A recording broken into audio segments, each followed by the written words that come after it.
Hello everybody. Well, the plot thickens. The Harkles are again suing some unknown paparazzi for photographs allegedly taken at Tyler Perry's house, which now constitutes an invasion of their privacy. Now, it appears that I was correct in one of my previous videos and that we now have two, and not just one, but two serial litigants on our hands, or as the legal fraternity calls it, two very litigious people.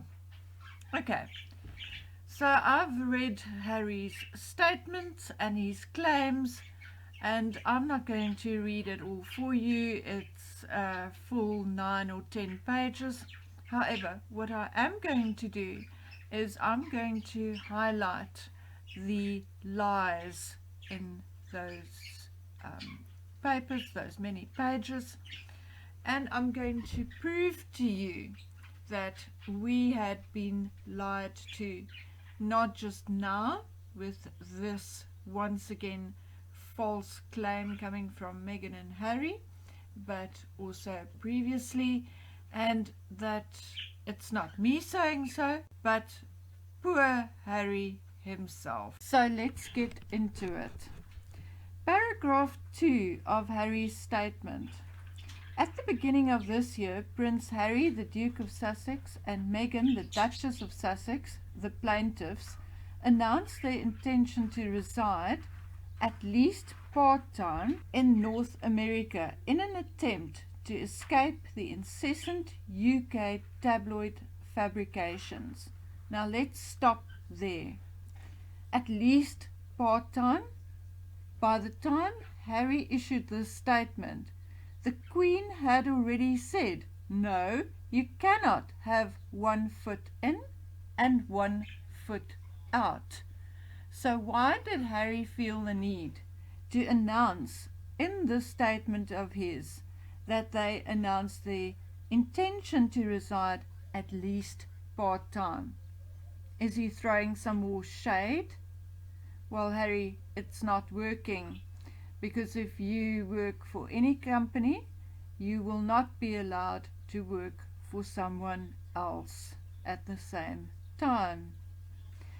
Then he goes on to say, UK tabloid fabrications. Now, if I was the editor of any UK paper, I would see that as defamation and make sure that dear Duke of Sussex, Prince Harry, withdraw that statement, because not everything printed out about them is actually being fabricated. A lot of it has since been proven to be the truth. Line 14 reads of the same paragraph. Then the Daily Mail, a British tabloid, decided to publicise their exact location, which as usual resulted in up to 40 paparazzi organizations descending on this peaceful community from hundreds of miles away. Now here Harry makes it sound like 40 media outlets descended simultaneously, which makes him a liar, because Rebel News, a Canadian alternative media, has actually interviewed some of the neighbors in Vancouver Island, and although they said that there was more than the usual traffic, they never saw hordes of people at the gates of this home. As a matter of fact, weeks before Harry and Meghan returned to Britain for their last engagements, a neighbour said it was already quiet, there weren't any vehicles coming or going, and it was obvious that there was no one there anymore. Which also brings us to the next point. That also makes it obvious that Harry and Meghan had moved to LA before they went to Britain for their final engagements, and hence the reason why Meghan flew from the UK to LA and not via Vancouver. Moving on to paragraph 3.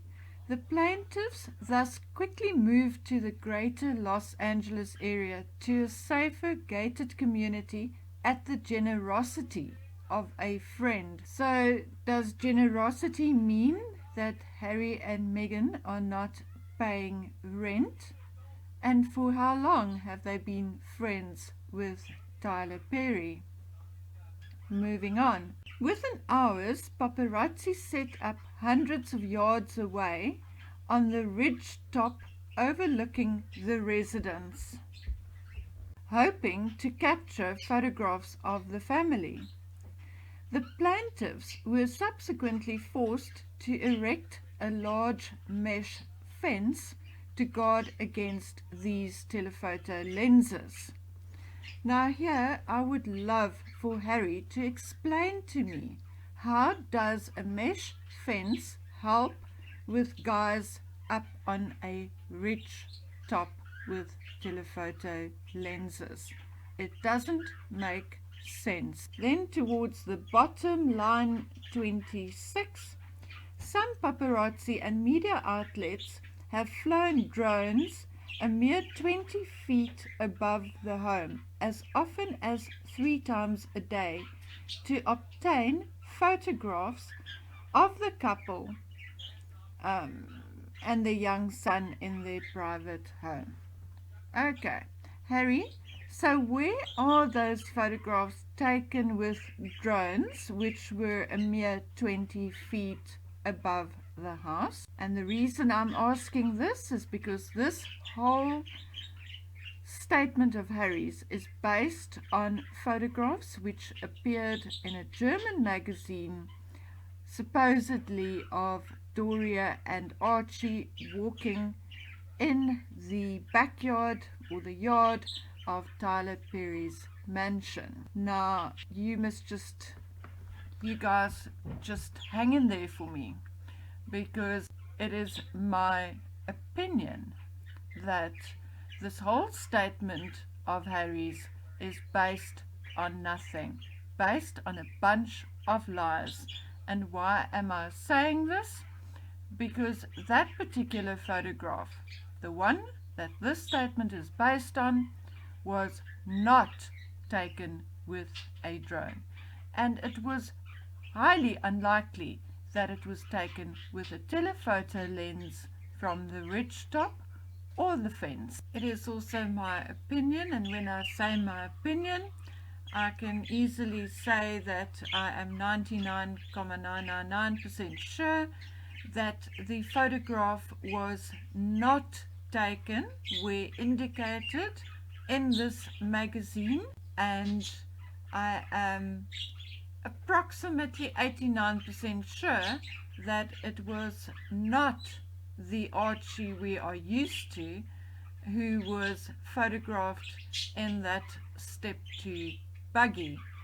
And I'm going to follow these statements of mine up with what I deem proof of my allegation. Now, in a previous video, I showed you or told you about the buggy that the so-called Archie was photographed in. A lot of the YouTubers actually said that this buggy is not being manufactured anymore, which isn't true.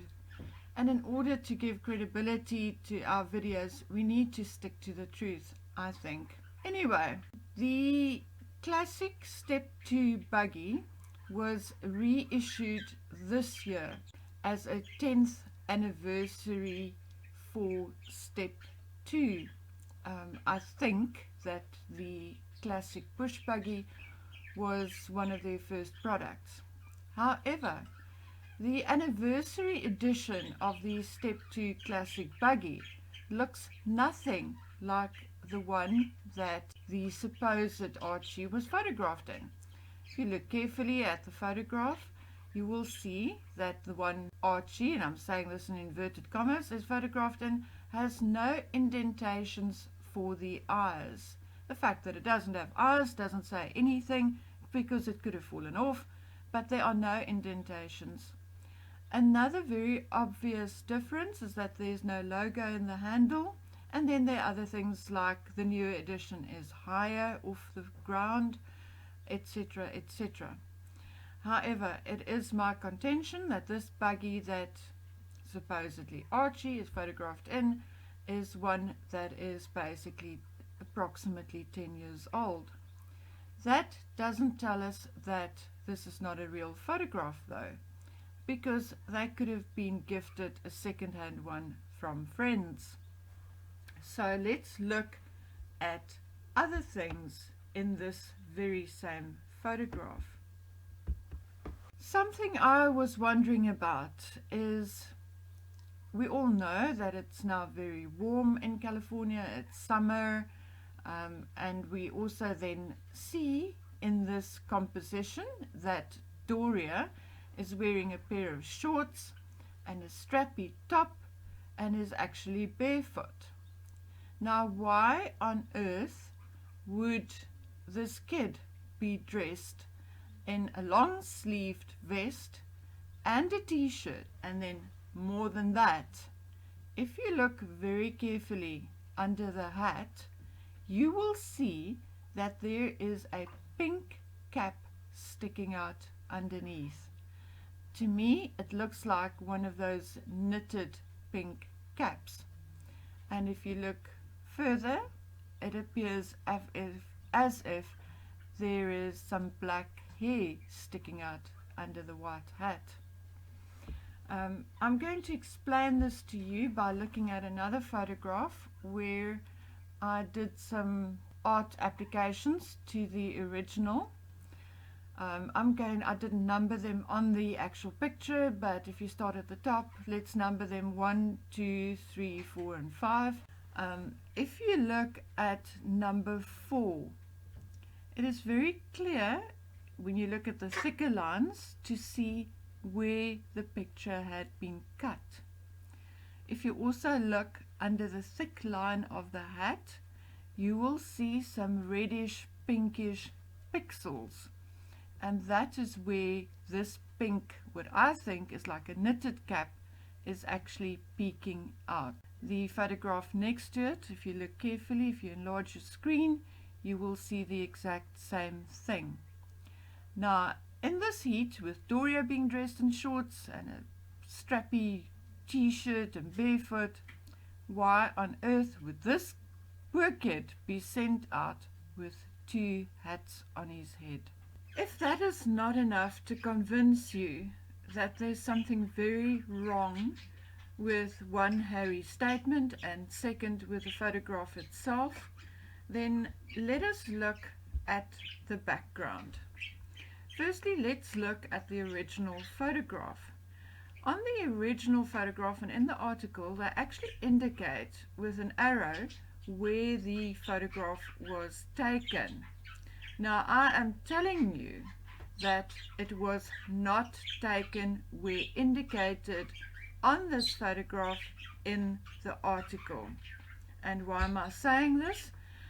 Because if you look at the back of Doria, you can clearly see some kind of drainage ditch, something which is very common in paving. Now, if you look at the aerial photograph of Tyler Perry's home, there is no drainage ditch where this article indicated this photograph was taken. I then went on the internet and looked for a clearer photograph of Tyler Perry's home, enlarged it, and the only place where I can see anything that appears to be a similar drainage ditch is at the back of the house and between the U shape formed by 2 wings of the house, as indicated on my picture. Now, this tells me a lot. it tells me about how this photograph was not taken. Firstly, let's talk about drones. As Harry mentions, drones flying as low as 20 feet over the house, 20 feet being 6 meters in my language, then this photograph was not taken with a drone. I asked an expert on drones about this, and he said if this photograph was taken by a drone, the drone would have picked up even a fly on Doria's nose. Now, this photograph is very grainy, and it can only be assumed that if it was taken with a drone, it was taken from a very high distance and zoomed in, which is also not the case, and I'll tell you why. A drone is a noisy thing, okay? And only at about 400 feet would it be soft enough for neither Doria nor this baby to actually look up and look at the drone or notice it. Okay, which is highly unlikely, because if it was taken from 400 feet and it was enlarged and zoomed in, it would have lost even more pixels than what we are seeing on this photograph. So this photograph was not taken with a drone. It was not taken from 20 feet. It wasn't taken from 30 feet, 40, 50, 100, or even 200 feet. And it wasn't taken from 400 feet up in the air. Could it have been taken with a telephoto lens? I'm saying no, because the aerial photograph I'm showing here is not a very recent one. If one looks at the recent photographs of Tyler Perry's mansion, you will notice that the trees lining the back driveway has grown significantly, with a lot of bush in between. And if it had been taken with a telephoto lens from the actual fence, the so-called hole that Harry said was cut in the fence, then it's highly unlikely that Doria would have, and Archie would have been seen clearly like this, because a photograph would have been obscured by trees and bush. And if you look at this photograph, it appears as if Doria is walking with the trees to her right. And if it was taken where I'm indicating on this aerial photograph, the only place where there could possibly be a drainage ditch, as the one appearing on the photograph, then the trees could not have been on her right, but in front of her. So, my conclusion, this photograph was not taken with a drone, and it was not taken with a telephoto lens from the fence. Third option, telephoto lens from the ridge top. That's not possible either, as the angle indicates that the photograph was not taken from too high up, but more sort of just higher than level from these two characters in the photograph. So it wasn't taken from the ridgetop with a telephoto lens, and it wasn't taken from the fence either. Hence my conclusion that this photograph is a composition. It was put together from a variety of different photographs, different baby, Doria under different circumstances, and definitely not where indicated in this article and on the original photograph. My next question would be, why isn't Harry suing the magazine? German publications are subject to almost the exact same laws in any other country, and I actually went and googled it, and it said clearly that a photograph, no photograph of any private person is allowed to be published without their consent. So if this magazine had published this photograph without consent, then they have fallen foul of German law, which I think is highly unlikely, and therefore I believe that this is not a real photograph taken at Tyler Perry's home. And that is it from me for today. I've got another doozy waiting for you. It will be a very short one, but it gives you a bit of information you may not have known before. I'm also asking you nicely to please like this video if you liked it. Please subscribe and ding that little bell for notifications. Thank you. Take care of yourselves and bye.